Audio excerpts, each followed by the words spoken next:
नमस्कार साथियों, आप सभी का स्वागत है पिरामिड स्टडी पॉइंट पे।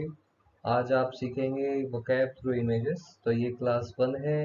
अगर आपने अभी तक चैनल को सब्सक्राइब नहीं किया तो जरूर सब्सक्राइब करें, वहाँ पे बेल आइकन भी प्रेस करें सो आपको वीडियो से रिलेटेड नोटिफिकेशन मिलती रहे। और अगर आपको वीडियो पसंद आए तो लाइक ज़रूर कीजिएगा। तो हमारा जो पहला वर्ड जो हम आज सीखने जा रहे हैं वो डेल्यूज।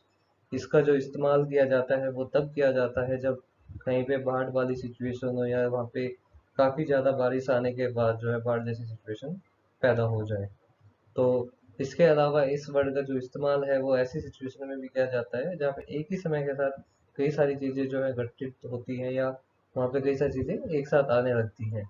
तो इसका एग्जाम्पल जैसे है, about a dozen homes were damaged in the dealers. जिसका मतलब जो है कि लगभग दर्जनों जो घर हैं वो बाढ़ जैसी सिचुएशन की वजह से डैमेज हो गए। तो अब आपको पता चल गया होगा कि टीलर्स हमें कहाँ पे और कैसे यूज करना है। इसके अलावा इसका एक एग्जांपल और है, the newspaper received the dealers of phone calls about the article. तो जब न्यूज़पेपर में कोई आर्टिकल प्रिंट हुआ तो उसको लेके उनके पास कई सारे कॉल आए एक ही समय पे। तो ऐसी सिचुएशन में भी आपने यहाँ पे डीलर्स का यूज देखा। नेक्स्ट वर्ड जो हमारा है वो है टिप्टो। टिप्टो जब हम बोलते हैं जब हम अपने पंजों के बल पर चलते हैं।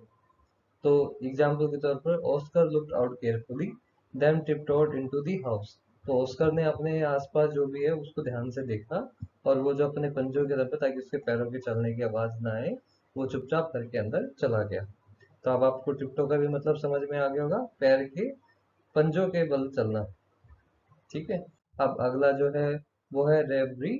इस वर्ड का जो यूज होता है वो ऐसी सिचुएशन में होता है जब हम किसी चीज को लेके इतने ज्यादा सोचने लगते हैं कि हम हमारे आसपास जो चीजें हो रही है उसका हमें ध्यान भी नहीं रहता। जैसे हम लोग सपना देखते हुए अपने आसपास की चीजों को भूल जाते हैं, वैसे ही हम इमेजिन करते हुए ऐसी कंडीशन में हम अपने आसपास क्या हो रहा है उसको भूल जाते हैं। तो उस कंडीशन में हम यूज करते हैं रेवरी।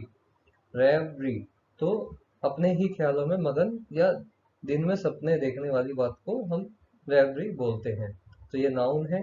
इसका एग्जाम्पल ऐसे है जैसे she was lost in reverie and miss the train. तो मतलब वो जब वहाँ पे कोई रेलवे स्टेशन पे बैठी हुई थी उसको पता भी नहीं चला कि उसकी कब ट्रेन आई और वो चली गई क्योंकि वो अपने ख्यालों में खोई हुई थी। नेक्स्ट वोकैब है हमारी टोडल। टोडल आपने टोडलर बहुत सुना होगा, जो छोटे बच्चे होते हैं उनको टोडलर बोला जाता है। तो जब वो छोटे छोटे कदमों के साथ चलते हैं, काफी जब यंग बच्चा होता है तो उस चलने को जो है टोडल बोला जाता है। तो जब छोटे छोटे कदम जो होते हैं बढ़ते हुए चलना, उनको हम टोडल वहाँ पे वर्ड का यूज करते हैं। जैसे the little boy toddle across the road. तो जैसे छोटा बच्चा जब वो कमरे के अंदर चलता है छोटे छोटे कदम, तो हम उसको बोलते हैं the little boy toddle across the room. अब अगला वर्ड जो हमारा है वो है मेहनत। तो आप यहाँ पे जैसे इमेज में देख पा रहे हैं, एक ये विशालकाय पहाड़ है। और ऐसी सिचुएशन जब कोई हमारी लाइफ में काफी विशाल नजर आती है या काफी बड़ी हमें लगती है, उस कंडीशन के लिए या उस प्रॉब्लम के लिए हम उसको मेहनत का यूज करते हैं। जैसे पंजाब के सामने एक बड़ी प्रॉब्लम है कि वहाँ पे ड्रग की प्रॉब्लम बहुत ज्यादा बड़ी है। तो वहाँ पे हम क्या यूज कर सकते हैं, पंजाब हैज ए मेहनत ड्रग प्रॉब्लम। अगला जो हमारा वर्ड है वो है पिकंट। पिकंट इसको हम लोग जो है बोलते हैं, ये एक एडजेक्टिव होता है। इसका जब हम फूड के लिए यूज करते हैं तो वहाँ पे इसका मतलब होता है जिसमें जिसका टेस्ट है वो प्लेजेंट होना और उसमें काफी हद तक मिर्च और मसाले वगैरह जो है वो तेज होना, मसालेदार चटपटा चीज जब वो कोई होता फूड तब उसके लिए हम इसका यूज करते हैं। लेकिन जब हम किसी पर्सन के लिए या उसके उसके बारे में करते हैं तो उसका वहाँ पे मतलब हो जाता है इंटरेस्टिंग या एक्साइटिंग इन मिस्टीरियस वे। तो जब किसी को बहुत ज्यादा उत्तेजना होती है, आकर्षण होता है या रुचि होती है, तब हम उसको यूज करते हैं। एग्जाम्पल आप जब देखेंगे तो आपको और बेहतर समझ में आएगा। The Pinkett sauce added to और एंजॉयमेंट ऑफ द मील। तो जब पिकेंट सॉस उसमें मील के अंदर डाला तो हमारी इंजॉयमेंट और उसमें बढ़ गई। तो यहाँ पे इसका मतलब ये है कि हमने इसको फूड के लिए इस्तेमाल किया है। Today I was very piquant to work. तो आज मैं काफी ज्यादा उत्तेजित था काम करने के लिए।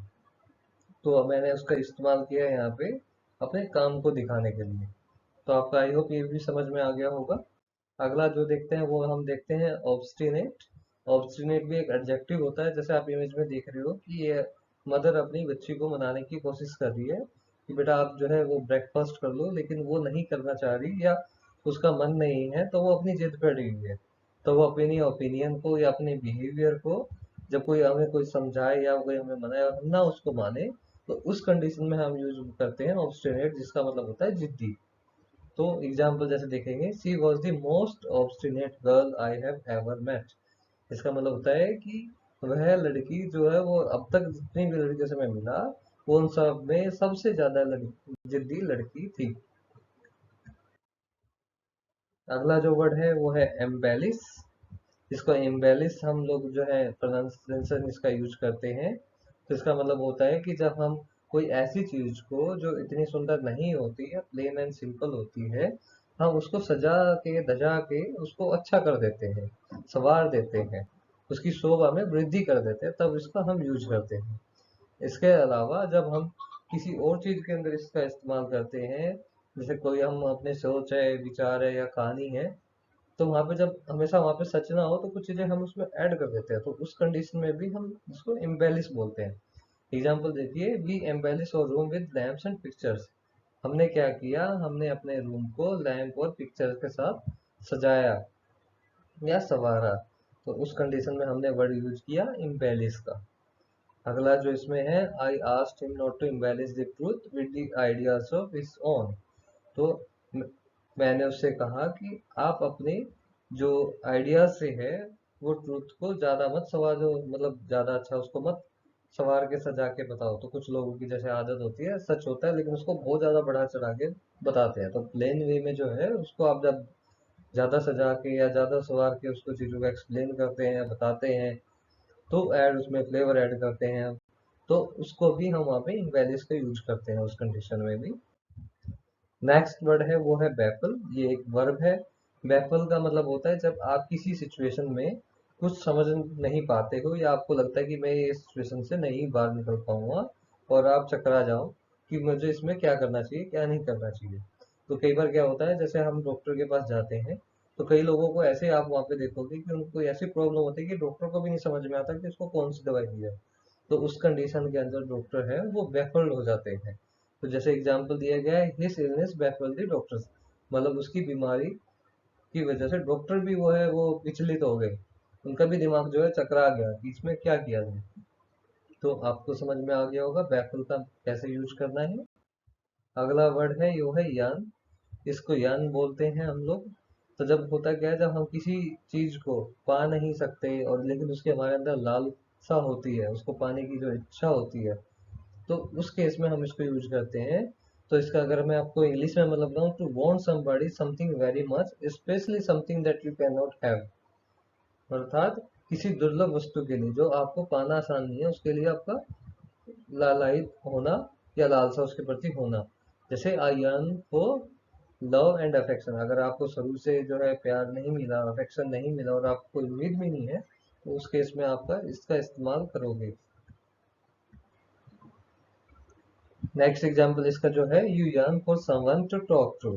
तो जब कोई लोग अकेले हो जाते हैं लाइफ के अंदर, उनके पास कोई ऐसा इंसान नहीं होता कि जिससे वो अपनी जो है बातें कर पाए, तो उस कंडीशन में भी वो क्या करते हैं, किसी ऐसे इंसान की बारे में जो है लालसा रखते हैं कि जिससे वो बात कर सके, जिनसे वो अपनी जो अभी जो अपनी बातें हैं उनको शेयर कर सके, अपने दिल की बात बोल सके।